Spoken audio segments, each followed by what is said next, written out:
Magandang araw mga kabaksing.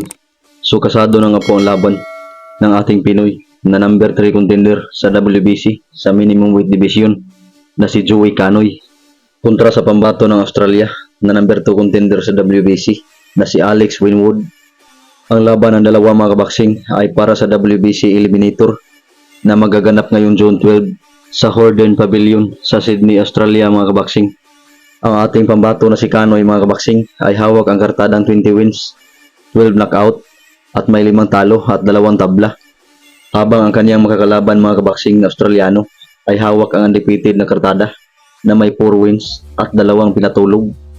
Samantala mga kabaksing ay nilabas na nga po kanina ang official fight card poster sa magaganap na bakbakan sa bansang Japan sa Tokyo Dome ngayong Mayo 6, kung saan pagbibidahan ito ng Super Bantamweight Undisputed Champion na si The Monster Naoya Inoue kontra sa pambato ng Mexico na si Luis Pantera Neri, kung saan susubukan ni Neri mga kabaksing na agawin ang lahat ng titulo ni Naoya Inoue.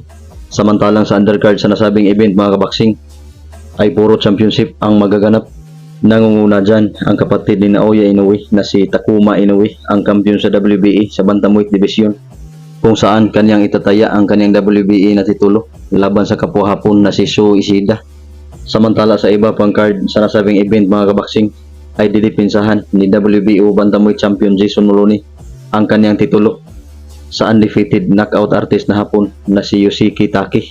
Samantala sa iba pang card mga kabaksing ay didipinsahan din ni Yuri Akoy ang kanyang WBA flyweight belt kontra sa kapwa Hapon na si Tako Kuwahara.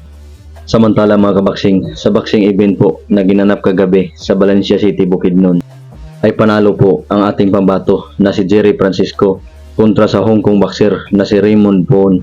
Dahil sa panalo niyan mga kabaksing ay si Francisco na ngayon ang WBC Asia Continental Light Flyweight Champion. Umabante na ngayon ang kartada ni Jerry Francisco mga kabaksing sa 10 wins, may 2 pinatulog at 2 talo. Samantalang bumagsak ang record ni Pon sa 9 wins, may 6 na pinatulog at 3 talo.